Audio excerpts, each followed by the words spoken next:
And another responsibility of the presentation layer is extracted and manipulated a required format to transmit over the network, because the dialog control and synchronization having the half duplex and the full duplex mode in the session layer, so that will be entered into the presentation layer. So presentation layer presented to the application layer to the end user, and the data format with the encryption mode. encryption mode में जो techniques use होती हैं वो आपकी usage में हम already कर चुके हैं अंडर द क्रिप्टोग्राफी, और इसको हम सिंटेक्स लेयर भी बोलते हैं। जब प्रेजेंटेशन लेयर इंक्रिप्शन करती है, डिकोडेड करके डाटा आगे सेंड करती है, तो उसको उस टाइम के ऊपर सिंटेक्स लेयर भी बोला जाता है। सो फर्स्ट फंक्शन है इसका ट्रांसलेशन करना, बिकॉज ऑफ सामने वाली मशीन का जो सॉफ्टवेयर है वो डिफरेंट हो सकता है, प्लेटफॉर्म सेम नहीं होते, कहीं पे विंडोज यूज हो रही है, कहीं पे यूनिक्स यूज हो रही है, लाइनक्स यूज हो रही है, iOS यूज हो सकता है। तो इसका काम है हर बिट स्ट्रीम की प्रेजेंटेशन करते टाइम मशीन को जो देना है, एप्लीकेशन लेयर को जो देना है, वो उसने एनकोडिंग करके देना है और डिकोडिंग करके उसने देखना है। So the link is available under this particular video tutorial in the description box of the cryptography, the all techniques under this. So one by one you will see all the techniques and आपको easily encryption और translation समझ आएगी कि ये कैसे उसको present करती है। Encryption ने हमेशा encoding करनी है, जो actual data है उसको encode करके भेजना है, और डिक्रिप्शन ने उसको डिकोड करके भेजना है। इसके अलावा हम कंप्रेशन टेक्निक्स यूज करते हैं, जिसमें दो तरह के हम एल्गोरिथम्स यूज करते हैं, Huffman code algorithm and run length encoding algorithm, जो आपको इस वीडियो ट्यूटोरियल के बाद इन द नेक्स्ट डे जरूर इसी चैनल पे मिल जाएगा।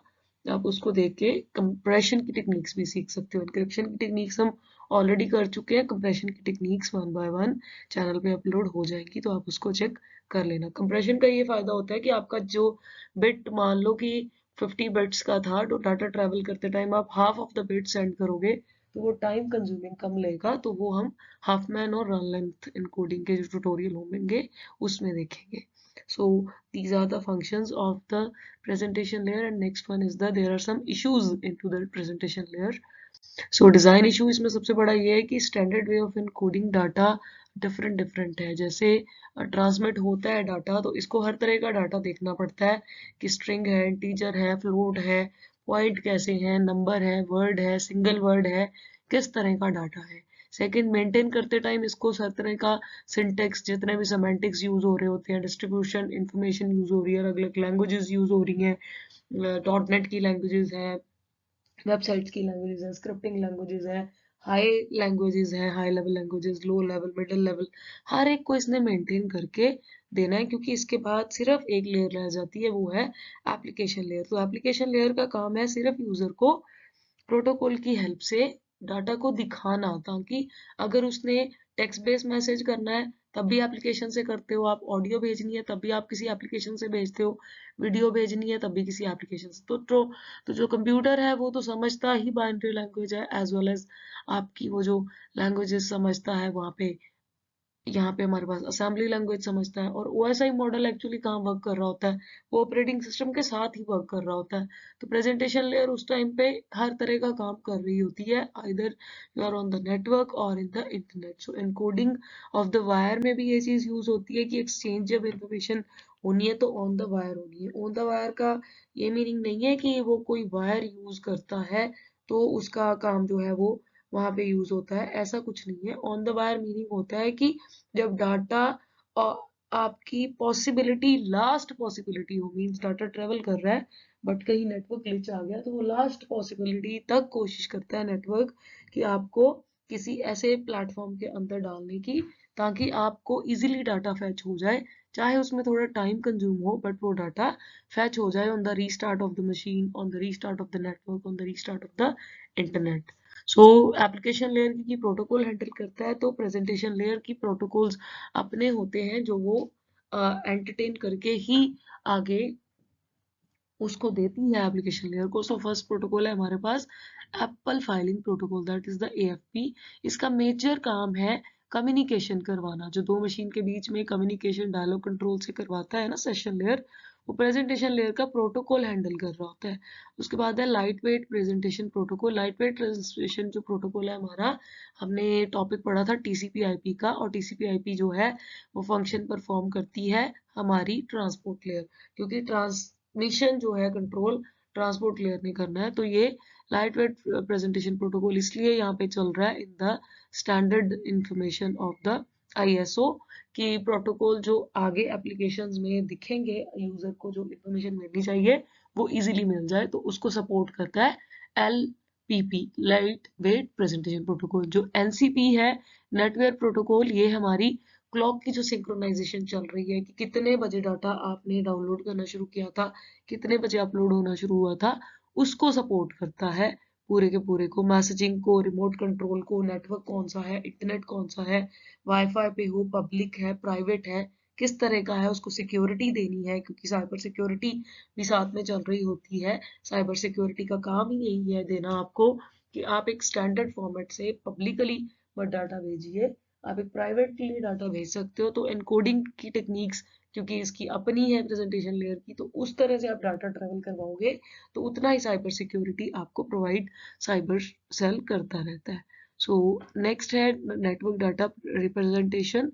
इसमें सारा काम OSI मॉडल का होता है, जितनी भी OSI मॉडल की लेयर है वो सारी इसके अंदर इम्प्लीमेंट होती हैं। और जो है एक्सटर्नल डेटा रिप्रेजेंटेशन XDR का जो रिप्रेजेंटेशन है वो डिस्क्रिप्शन होती है एनकोडिंग डिकोडिंग की, जितनी आप करते हो, चाहे वो XDR यूज कर रहे हो, चाहे आप कोई मशीन यूज कर रहे हो, चाहे आप कोई लाइनक्स की मशीन यूज कर रहे हो, चाहे आप कोई iOS यूज कर रहे हो, चाहे आपके पास कोई ऐसी मशीन है जिसमें XDR की वजह से कुछ डिफरेंट डाटा है, जैसे XML की फाइल्स होती हैं, या फिर आपकी .NET की फाइल्स होती हैं, कुछ किसको सपोर्ट इसने करना है, इसने सबको एक्सपोर्ट करके रखना होता है, क्योंकि ये मल्टीपल सिक्योरिटी कंपोनेंट है और सबको सिक्योरिटी प्रोवाइड करवाता है, कलेक्ट करता है डाटा को। जैसे वायरस रिलेटेड फाइल्स होती हैं, मलिशियस करता है, डिटेक्ट करता है, उसको बाहर निकालता है। क्लाउड पे जो आप डाटा डालते हो उसको एंड पॉइंट तक पहुंचाना, ड्राइव में डालना, मेल भेजना, एंड पॉइंट को देना, तो ये सारा काम एक्सटर्नल डाटा रिप्रेजेंटेशन में आ रहा होता है।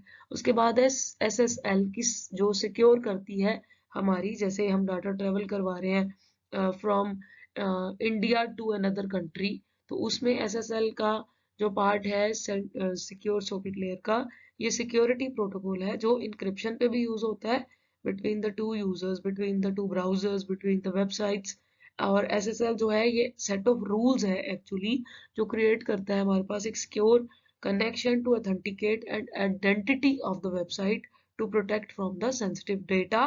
बिकॉज यहाँ पे इंक्रिप्शन टेक्निक जब आप यूज करोगे तो इंक्रिप्ट क्यों करते हैं, to prevent hackers from stealing और seeing your information from the network. So जब आप इंक्रिप्शन यूज कर लेते हो तो वहां पे फिर ट्रांसपोर्ट लेयर से ही ये काम शुरू हो जाता है, क्योंकि इंटरनेट जो होता है वो सपोर्ट करता है फुल URL की फुल फॉर्म है हमारे पास यूनिफॉर्म रिसोर्स लोकेटर। तो HTTP उसका एक प्रोटोकॉल था जो उसको लेके चलता है, और SSL उसके साथ भी चलता है, और हर एक इंफॉर्मेशन प्रोवाइडर के साथ चलता है। So this is the part of the presentation layer, and next video tutorial will be uploaded by tomorrow on this channel, that is the Huffman coding and the run length encoding, as well as vice versa, the two topics. And if you have any type of question regarding any video lecture, kindly comment into the comment box, and kindly alert from the fake comments. That is not our policy of the YouTube channel and our channel. The cyber security cell handle that all fake channels, so don't worry about it. You are under the securable connection over this particular channel. Thank you so much. Till then, take care.